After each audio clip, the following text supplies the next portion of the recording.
France में भारत के UPI के उपयोग को लेकर भी समझौता हो गया है। आईफल टावर मेक्स हिस्ट्री, तो मैंने कहा कि इस खबर को तो ऐसे होना चाहिए था कि India makes history, Indians UPI makes history. क्या सर यूपीआई को बहुत सारी कंट्रीज ने अडॉप्ट कर लिया है। अभी फ्रांस ने भी इंडिया से रिक्वेस्ट की थी कि भाई अपना यूपीआई मुझे दे दो, हमें दे दो, ताकि और आपको जरूर गर्व होगा ये सुन करके, आज दुनिया का 46% real time digital transaction Bharat में होता है। यूपीआई अब ग्लोबल हो गया। असल में ताहिर साहब, क्या हम इसको ऐसे लें कि इंडिया ग्लोबल हो रहा है? ये खबर आई कि आईफल टावर मेक्स हिस्ट्री, तो फ्रांस में यूपीआई को मुतारिफ करवाया गया उनके एल्फल टावर के ऊपर। उन्होंने पूरा उनको अनाउंस किया, दिखाया कि भाई ये है। और अब उससे क्या फ़ायदा होगा?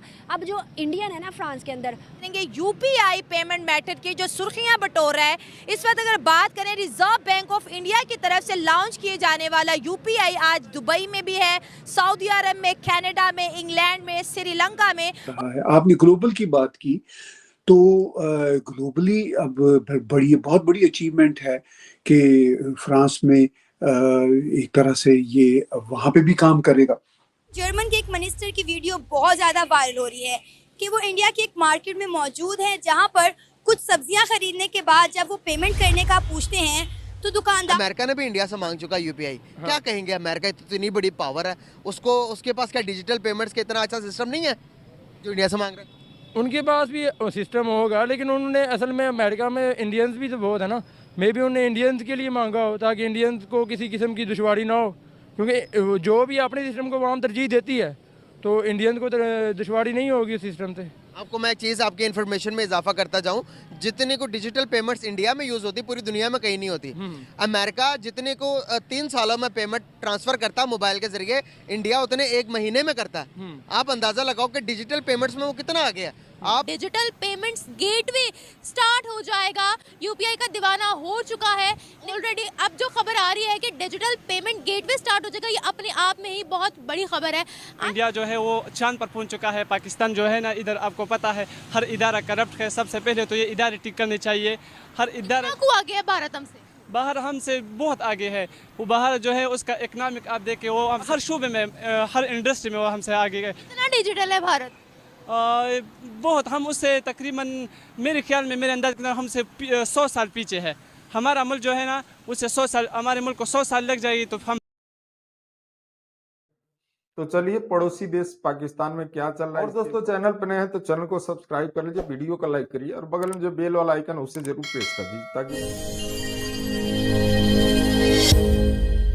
ताहिर साहब, इस वक्त हमारे सामने 2-3 बड़ी डेवलपमेंट्स नजर आ रही हैं, तो उसके ऊपर जरा एक नजर डाले लेते हैं। एक तो एक बड़ी खबर ये है जो कि इंटरनेशनल मीडिया में इस वक्त चल रही है, और वो ये है कि Eiffel Tower makes history as first merchant in France to accept UPI payments.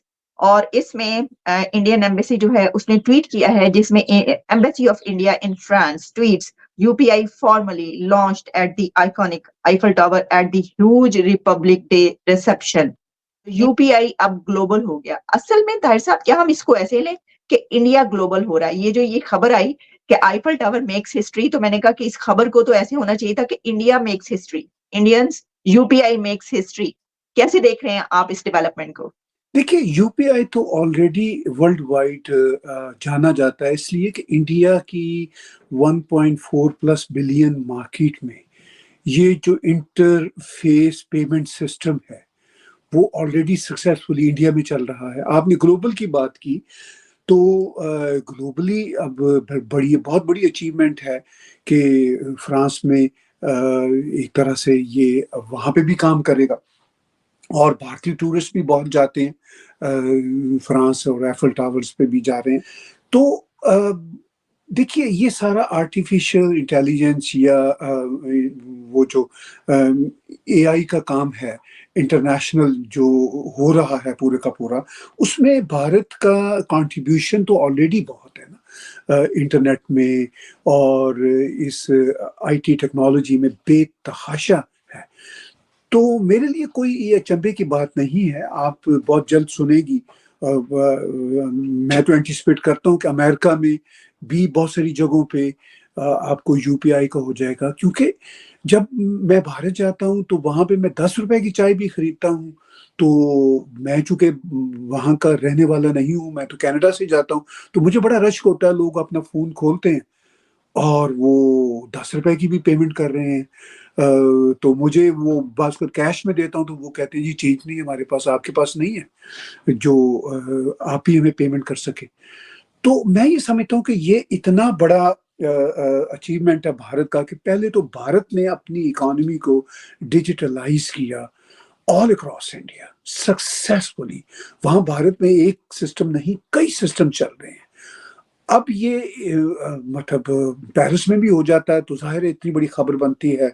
अभी फ्रांस के प्रेसिडेंट 26 जनवरी को भारत आए हुए थे और जाहिर है भारत ने उसी मौके से फायदा उठाते हुए इसकी अनाउंसमेंट की, उसके लिए काम किया। तो ये बहुत बड़ी अचीवमेंट है कि भारत। और ताहिर साहब मैं ये देख रही थी कि इसके अंदर ये भी है कि जो इसमें अपॉर्चुनिटी जो है फ्रांस के लिए भी है, क्योंकि second largest group of international visitors to the Eiffel Tower जो है दैट इज फ्रॉम इंडिया।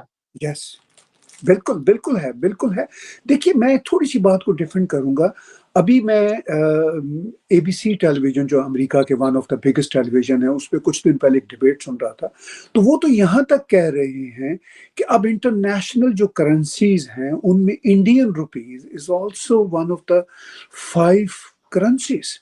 उसका कारण ये है कि रशिया के साथ जो ट्रेड हो रहा है तेल का, वो इंडियन रुपीज में हो रहा है। और फिर ग्लोबल साउथ के बहुत सारे देशों में इंडिया का ट्रेड रुपीस की सूरत में होता है, इवन ईरान के साथ रुपीस की सूरत में होता है। तो मतलब इंडियन रुपीस तो इंटरनेशनल करेंसी बना हुआ है। अगर हम बात करें हमारा पड़ोसी मुल्क हिंदुस्तान, जो कि पहले बताओ हिंदुस्तान के बारे में क्या जानती हो? बस यही पड़ोसी मुल्क है। मतलब कैसा मुल्क है हमारे लिए? अगर पर्सनल इश्यूज देखे जाए तो बहुत ज़्यादा है, लेकिन अगर देखा जाए करंटली उनकी हर चीज़ का जो रेट है, हर चीज़ की ट्रांजैक्शंस, हर कोई अब हर शॉप पे, इवन हर डेयरी वाले पे के पास भी उनके पास होता है, वो स्कैनिंग करते हैं, स्कैनर्स होते हैं और वो पेमेंट हो जाती है जी। ठीक है, इंडिया के अंदर एक यूपीआई जो कि मोदी गवर्नमेंट है उन्होंने मुतारिफ करवाई थी। UPI is the form of online transaction. आप दुनिया से भी कर सकते हो, मतलब कंट्री टू कंट्री भी कर सकते हो। आप अगर करोगे उस पर 1 रुपया भी नहीं आपका लगेगा, कहीं भी करो भाई। वो इतनी अच्छी ऐप, इतनी अच्छी मुतारिफ उन्होंने करवाई। कंट्रीज ने उन्होंने कहा दे दो भाई, दे दो। अमेरिका जैसे सुपर पावर ने कहा यूपीआई दे दो मोदी, ये चीज़ आई। अब फ्रांस में यूपीआई को मुतारिफ करवाया गया, उनके एल्फल टावर के ऊपर उन्होंने पूरा उनको अनाउंस किया, दिखाया कि भाई ये है। और अब उससे क्या फ़ायदा होगा?